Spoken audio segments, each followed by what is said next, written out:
What's up, folks? Johnny Ernest here, and today I'm bringing you a very special recipe.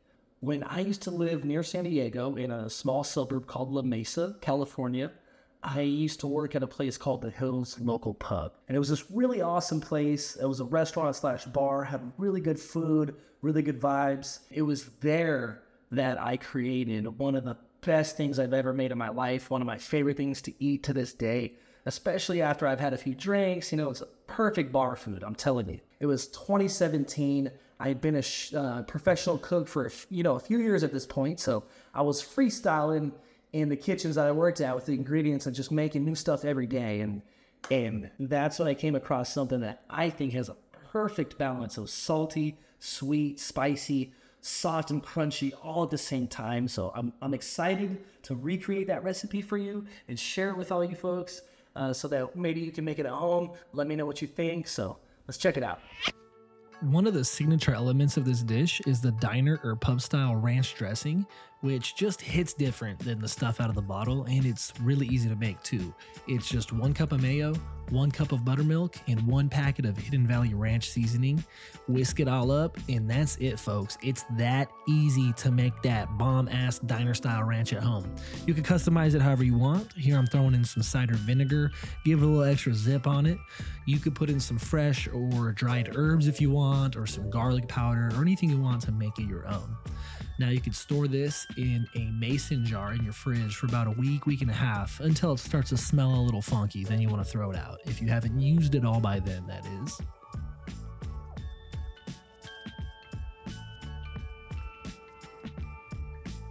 We are also going to be making a chipotle aioli, which is also super easy. You got a 1/2 cup of mayo, a tablespoon of diced chipotles, in adobo sauce, and just a little bit of lemon zest right there, just a little bit for some zing on it. Let's also squeeze in half of the lemon juice and mix it on up. And you know what? Because cooking is so awesome, you get to taste and adjust whenever you want. I tasted and I realized, you know what? I want a little more chipotle flavor, so I did an extra tablespoon of chipotle. So I would recommend 2 tablespoons, not 1. Now we're gonna take some fresh chicken breast, boneless, skinless, and we're gonna slice it on up into these strip-like shapes. Strips, you would call them. Chicken strips. Cover your strips with buttermilk and put in some hot sauce. I'm using Frank's Red Hot because that's what I used at the restaurant that day. You want to mix this up, and if you have time, let this sit for a few hours, even overnight. If you don't have time, that's okay. Just mix it up and get on to the next step, which is breading it. So we're going to take a cup of flour, a teaspoon of garlic salt, and a teaspoon of smoked paprika. We're going to mix that together into its lovely little blend.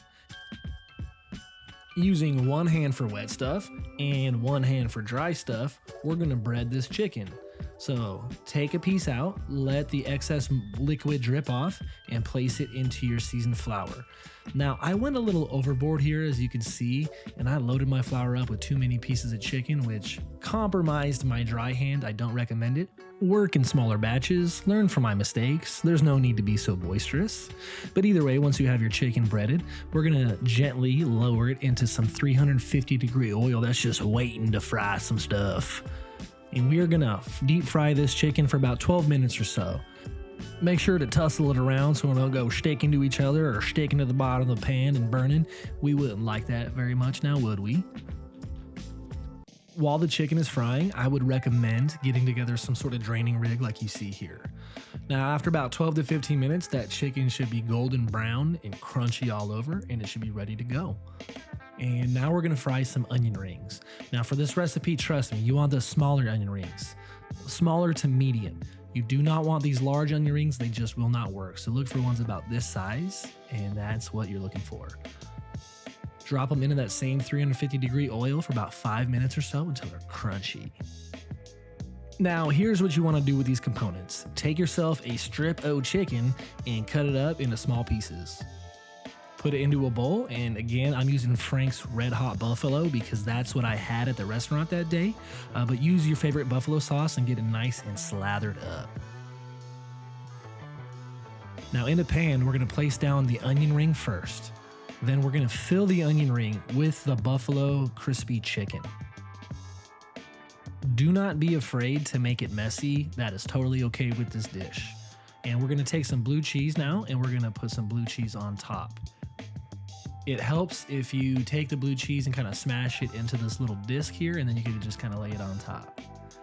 And we're gonna do a similar thing with sharp cheddar cheese. We're gonna smash it into a little disc and then put a little toupee on them, give them a little toupee. Make sure each one gets a little cheese toupee. We're gonna cover it with a lid and set it over medium-high heat for about 3 to 5 minutes until everything melts. Now tell me right now that this does not look divine. Now this is technically a slider, so we're gonna be using Hawaiian sweet rolls for the buns. So cut them in half, separate them, and then toast them up. Now these burn very quickly because of the high sugar content, so keep a close eye on them. You just want a nice light toast on them. To assemble these things, we are going to put the chipotle aioli on the bottom. We are going to put our loaded buffalo chicken ring on top, and then we're going to drizzle on our homemade ranch. And you know what? I'll leave you two alone from here on out.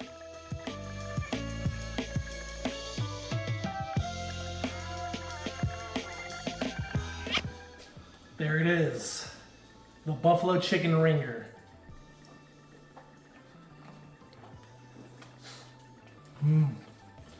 It's exactly how I remember it. Oh,